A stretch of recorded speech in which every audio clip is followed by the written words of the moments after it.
오늘 노동신문을 보면 아주 특별한 글이 실렸습니다. 첫 번째는 충성과 애국의 위대한 힘으로 당중앙위원회 제8기 6차전의 결정 관철에 총매진하자.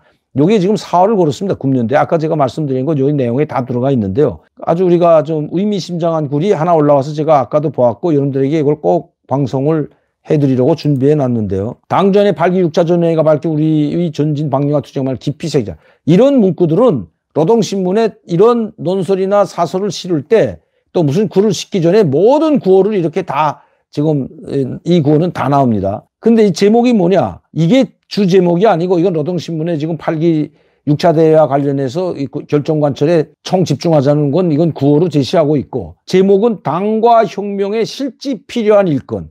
당과 혁명에 어떤 일꾼이 필요한가? 실질적으로 어떤 사람이 우리가 필요되는가 하는 걸 이야기했는데요. 그러니까 당과 혁명에 충실하지 않은 사람이 얼마나 많으면 이런 걸 실었겠는가 하는 것이 아마 여러분들도 아실 수 있을 겁니다. 자, 우리 국가의 전면적 발전은 모든 지역, 모든 부분, 모든 단위들이 일시에 들고 일어나야 이룩될 수 있는 거창한 사업이며 해당 지역과 부문, 단위 발전은 일꾼들의 능력과 역할에 달려있다. 다 같이 들고 일어나야 어느 한 부문이 죽어도 안 된다는 겁니다. 왜? 이 국가 계획 경제이기 때문에 그럽니다.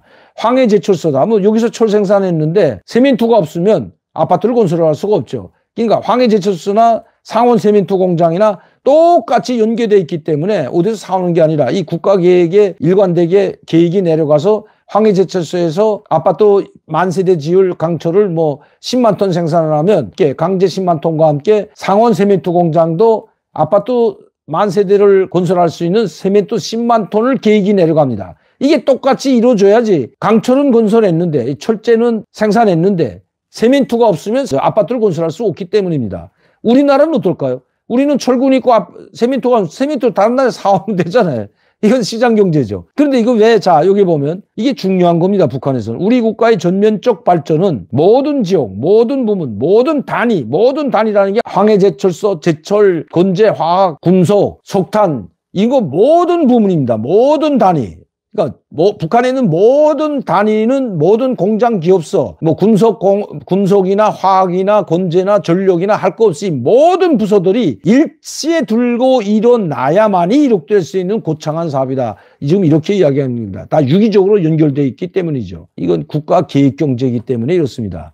일꾼들이 차지하는 위치와 역할이 이처럼 중요하기 때문에 우리 당은 언제나 혁명의 지휘 성원들에게 높은 요구성을 제기하고 있다. 김정은이 다음과 같이 이야기했다. 오늘 우리 혁명 앞에 가로낸 중첩되는 난관과 시련, 우리 세대에 맡겨진 강국 건설 대업은 일꾼들이 만짐을 지고 비상한 사업 능력과 열정, 투신력을 발휘할 것을 요구하고 있다. 중첩되는 난관과 시련이 있다는 겁니다. 지금 북한에. 이거 항상 김정은이가 있죠. 우리 앞에는 지금 중첩된 난관과 시련. 그 난관과 시련은 뭐 유엔 제재나 지금 남북관계의 뭐 악화가 아닙니다. 이거. 이 중첩되는 난관과 시련이 뭐냐. 쌀도 없고 경제, 돈도 없고 강제도 없고 세멘트도 없는 이런 엄청난 난관과 시련이 있는데 이걸 어떻게 극복해 나가야 되냐. 그것이 우리 세대에 맡겨진 강국건설 대업은 일꾼들이 만짐을 질 때 이런 것이 해결된다는 겁니다.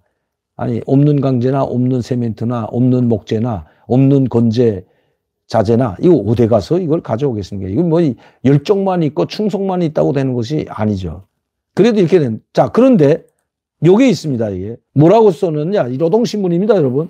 지금 당정책 관철에서 앞서 나가는 단위가 있는 반면에, 그러니까 당정책 관철을 잘 수행하는, 관철하는 있는 그런 간부들이 있는 반면에 그렇지 못한 단위도 있다. 이러한 현상이 나타나게 된 원인은 조건의 유리함과 불리함에 있는 것이 아니라 일꾼들이 사상관점 일본세에 있다. 자, 이게 무슨 말이냐면 여러분 보세요. 당정책 관철은 해도 되고 안 해도 되는 게 아닙니다. 안 하면 반당 반익명령자가 되는 겁니다. 그런데도 불구하고 자, 북한에서는 당 결정, 당 정책이라는 건 김정은이가 내놓는 거였다고 해도 과언이 아니죠. 이번에 김정은이 보고서 결정문에 다 나왔잖아요. 이자도 조선중앙TV가 내보낸 특별보도문에도 모두 김정은이 지시한 것만 내려보냈습니다. 김정은이 보고서 그리고 폐회사를 내보냈는데 당대에서 그 보고서에 모든 것이 다 나와 있죠. 이게 당 정책입니다. 당 정책 관철은 곧 김정은의 지시다. 그러면 김정은의 지시를 관철 안 하는 사람은 반당 반혁명 종파부자입니다. 그래서 이번에도 조직 문제 때 대거 물갈이가 된 겁니다. 당전의 비서들뿐만 아니라 당전의 정치국 위원 후보는 몽땅 물갈이하고 바꾸고 떨구고 했는데, 자, 그런 일꾼들, 당 정책 관철인데 김정은의 지시를 잘 집행하는 단이라는 건 이제 그 부서죠. 군속공업부 안에 군속공업부가 됐든 화학공업부가 됐든 이걸 단이라고 하는데, 그렇지 앞서 나가는 단위가 실천하고 있는 공장기업소가 있는 반면에 이렇게 하는 게 아마 나을 겁니다. 여러분들이 있는 반면 그렇지 못한 공장기업소 그리고 중앙부처도 있다 이 말입니다. 이러한 현상이 나타나게 된 원인은 조건의 유리함과 불리함, 그러니까 뭐 자재도 없다, 뭐 환경도 안 좋다, 뭐 일꾼들에게 노동력도 부족하다, 또 노동자들에게 식량도 배급 못해서 능력이 안 난다, 능률이 안 난다. 이런 조건과 불리함에 있는 것이 아니라 일꾼들이 사상관점 일본세에 있다. 다시 말씀드리면 반당 사상을 가지고 있다는 소리입니다. 여러분. 노동신문에서 이렇게 이야기하고 있는 겁니다. 이번에 조직 문제를 두 번째 문제로 본 것도 김정은이, 자, 인사 문제죠. 조직 문제는. 인사 문제를 두 번째 안건으로 제정한 것도, 그리고 대거 물갈이 시킨 것도 바로 이런 자기 지시를 관철하지 않는 사람들이 조건과 불리함, 그 이유를 대고 지금 그 불만 불평을 내보내면서 일을 하고 있지 않다는 겁니다. 그러니까 북한 내부에도 지금 김정은의 지시를 무조건 관철하고 지시를 받들지 않는다는 겁니다. 여기에 문제가 있는 거죠. 이걸 노동신문에 이렇게 공개적으로 실었다는 것 자체가 그 상당한 의미가 있다는 겁니다. 북한 내부에 문제가 있다는 걸 노동신문이 지금 스스로 인정하고 있다는 겁니다. 김정은의 지시를 받들지 않는 간부들도 있다는 걸 시인하고 있다는 거죠. 그러면서 이제 마지막에 이렇게 이야기하고 있는데요. 국가와 인민, 후대들을 위해 반드시 송사시키라고 했습니다. 무조건 해야 할 수많은 일감들이 나서고 있는 지금. 자, 후대들을 반드시 송사시키고 무조건 해야 할 수많은 일들이 나서고 있는 지금과 같은 때에 우리 당과 혁명은 누구보다 국가 일을 자신의 일로 여기는 진심을 가지고 높은 정치 실무 능력으로 나라의 한 개 지역, 한 개 부문, 한 개 단위 사업을 자신 있게 또 맡아 확실하게 견인해 나가는 실력과 실천가용의 일꾼을 절박하게 요구하고 있다. 야, 이거 제가 이거 보면서 얼마나 절절하게 지금 이야기하고 있습니까? 무조건 송사시켜 무조건. 자, 전술 핵무기도 무조건 만들어야 되고, 그 다음에 이 인공위성도 발사해야 되고, 경제건설도 부흥시키고 인민생활도 향상돼야 하는 무조건 해야 되는 때에 우리 당과 혁명 그 누구보다 국가를 자신이 넘기는 진심을 가지고 자신 있게 또 맡아 확실하게 견인해 나가는, 확실히 이걸 일을 해나갈 수 있는 그런 실력과 실천가용의 간부들이 절박하게 요구하고 있다.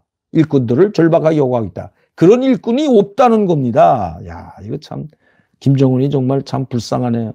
일꾼들은 자기 자신이 편안과 이익을 모두 버릴지언정 당과 혁명이 부여해진 사명감은 절대로 순간도 잊지 않겠다는 투철한 각오를 가지고 작심하고 달려붙어야 된다. 간부들이 말을 안 듣고, 뭐 말을 안 듣는 게 아니라 환경과 조건이 되질 않는 거죠. 이렇게 무조건 만들어야 된다고 뭐 사상만 투철하고 능력만 있다고 됩니까? 내가 이걸 의지가 있고 기술이 있고 능력이 있다고 됩니까, 여러분? 그 원료 자재가 뒤따라주지 않으면 안 되는 거죠. 먹는 문제가 뒤따라주지 않으면 어떻게 이 내가 훌륭한 간부라고 해서 노동자들을 불철주야 밤을 새워가면서 김정은이 요구한 것을, 당이 요구한 것을 만들어내고 실천해 나갈 수가 있겠습니까? 이 백가죽이 잔둥이가 붙어서 눈도 제대로 보지 못하고 일어설 기력조차 없는 그런 사람들에게 어떻게 내가 간부라면 채찍을 휘두르면서 우리 죽는 한이 있더라도 과업을 완수하고 죽자, 이럴 간부가 과연 몇 명이나 될까요? 불쌍해서 그런 말을 할까요, 여러분? 결론은 그렇습니다. 진실로 김정은과 당에 충성한 일꾼들이 필요하다고 할 것이 아니라, 김정은은 북한 주민들이 먹고 사는 문제부터 해결해주고 안정된 삶을 가져다 주면 북한 사람들은 이 밥에 고깃국만 주면 죽을지 살지 모르고 일하는 것이 북한 주민들입니다. 정말 선량하고 정말 착한 북한 주민들. 김정은이 2013년 신년사 때 했던 이야기. 정말 우리 국민들처럼 착하고 선량한 인민은 없다. 우리 인민들 다시는 배를 걸게 하는 일은 없도록 하겠다. 이렇게 말한 김정은입니다. 그러니까 그 인민들 한 끼만 먹여주는 것이 아니라 정말 이 밥에 고깃국을 먹게 해주고 1년 12달 배 굶는 일이 없고 이 밥에 고깃국을 먹여주게 보장을 해준다면 북한 주민들은 김정은이 말하는 이야기한 대로 착하고 선량한 국민이기 때문에 목숨 걸고 김정은과 당을 위해서 아마 일할 겁니다. 그런데 백가죽이 뒤에 붙은 노동자들을 부려먹을 자기에게 충실한 일꾼 한두 명, 모든 일꾼들이 다 자기에게 충성한다고 해서 굶어 죽어가는 노동자들을 바로 밤을 지새워가면서 일하게 할 수 있는 간부들이 과연 몇이나 될까 하는 겁니다. 그래서 이렇게 지금 절절하게 간부들만이라도 정신 차리고 진실로 당과 수령께 충성한 그런 일꾼들이 절박하게 필요하다고 절절히 지금 호소하고 있는 겁니다. 그리고 그렇게 해달라고 사정하고 빌고 있다는 내용이라는 것입니다. 이걸 노동신문에 이렇게 김일성, 김정일 때는 저는 이런 글을 보지 못했습니다. 모든 간부들이 당과 수령을 위해서 목숨 바쳐 일하고 죽음을 가해서 일하고 있는 우리 훌륭한 당원들이 있다. 뭐 이렇게 이야기하지. 이런 절박하게 이러한 일꾼들이 필요하다. 요구하고 있다고 하잖아요. 모든 일꾼들의 책임을 자각한 무순이나 뼈심을 들고 피타는 사색과 고심한 노력을 기울이면서 당이 바라는 높이에서 완벽한 성공적으로 이뤄낸다면 우리는 사회건설의 전반 혁신과 변화의 새로운 국면을 열며 올해를 공화국 발전 행례에 크게 아로새기는 위대한 전환 위에 변혁의 해로 떠올리게 될 것이다. 금년도가 얼마나 중요한지. 그런데 뼈심을 들이고 피타는 사색과 고심노린 기른다고 해서 되는 게 아니라는 거죠. 참 불쌍합니다. 김정은 위원장도 불쌍하고 그 김정은 위원장께 충성을 해야 되는 북한의 간부들도 불쌍하고 영양실종에 걸려서 언제 죽을지 모르는 이 북한 주민들, 대다수 주민들, 이런 주민들은 더 불쌍한 거죠. 금년도 과연 이런 난관을 뚫고 나가는지 한번 봐야 될 것 같습니다.